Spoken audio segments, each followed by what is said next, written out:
2025 നിരവധി ഹിറ്റ് ചിത്രങ്ങൾ സമ്മാനിച്ചുകൊണ്ടാണ് കടന്നുവന്നത്. ഈ വർഷം ഇറങ്ങിയ ചിത്രങ്ങളിൽ പലതും മികച്ച വിജയം തന്നെ നേടിയിരുന്നു. മാത്രമല്ല, പ്രേക്ഷകർക്ക് ഇനിയും വിജയപ്രതീക്ഷയുള്ള നിരവധി ചിത്രങ്ങൾ വിഷു റിലീസായി തിയേറ്ററുകളിൽ എത്താനിരിക്കുകയാണ്. മലയാളികളുടെ ഇഷ്ടതാരങ്ങളുടെ ചിത്രങ്ങളായ മമ്മൂട്ടിയുടെ ബസൂക്കയും, ബേസിലിന്റെ മരണമാസം, നസ്ലിന്റെ ആലപ്പുഴ ജിംഖാനയും, അജിത്തിന്റെ ഗുഡ് ബൈ അഗ്ലിയും ഏപ്രിൽ 10 തിയേറ്ററുകളിൽ എത്തുകയാണ്. വലിയ പ്രതീക്ഷ തന്നെയാണ് ആരാധകർ സിനിമകൾക്ക് നൽകുന്നത്. അതേസമയം തിയേറ്ററുകൾ നിറയാൻ ചിത്രങ്ങൾ എത്തുമ്പോൾ OTTയിലും പുത്തൻ റിലീസുകളുടെ ചാകരയാണ്. ബോളിവുഡിലെ സൂപ്പർ ഹിറ്റ് ചിത്രം മുതൽ മലയാളത്തിലെ കോമഡി പടങ്ങൾ വരെ വിഷു ആഘോഷമാക്കാൻ OTTയിലെത്തുന്നുണ്ട്. സജിൻ ഗോപു, അനശ്വര രാജൻ എന്നിവർ പ്രധാന കഥാപാത്രങ്ങളായി എത്തിയ ചിത്രമാണ് പൈങ്കിളി. ശ്രീജിത്ത് ബാബുവാണ് സിനിമയുടെ സംവിധാനം നിർവഹിച്ചത്. വാലന്റൈൻസ് ദിനമായി ഫെബ്രുവരി 14 ചിത്രം തിയേറ്ററുകളിൽ റിലീസായത്. മികച്ച അഭിപ്രായങ്ങൾ നേടിയ ചിത്രം ഈ മാസം 11 OTTയിലെത്തുകയാണ്. മനോരമ മാക്സ് ആണ് ചിത്രത്തിന്റെ സ്ട്രീമിംഗ് പാർട്ണർ. വിക്കി കൌശലിനെ നായകനാക്കി ലക്ഷ്മൺ ഉത്തേക്കർ സംവിധാനം ചെയ്ത ഹിസ്റ്റോറിക്കൽ ആക്ഷൻ ചിത്രം ഛാവയാണ് OTTയിലേക്ക് എത്തുന്ന അടുത്ത ചിത്രം. ഛത്രപതി ശിവജിയുടെ മകനും മറാത്ത രാജാവുമായിരുന്ന സാംബാജിയുടെ ജീവിതത്തെ ആസ്പദമാക്കിയെടുത്ത ചിത്രം വലിയ ബജറ്റിലാണ് ഒരുങ്ങിയത്.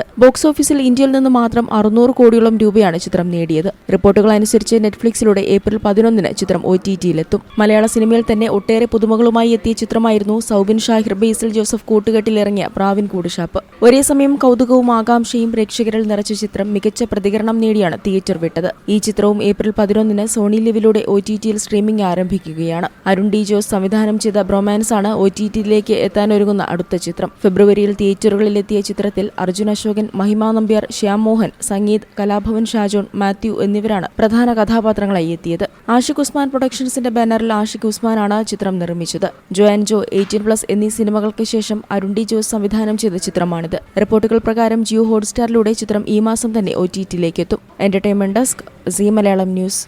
ഏറ്റവും പുതിയ വാർത്തകളും വിശേഷങ്ങളും വിരൽ തുമ്പിലറിയാൻ സീ മലയാളം ന്യൂസ് എല്ലാ ഡിജിറ്റൽ പ്ലാറ്റ്ഫോമുകളിലും ലഭ്യം.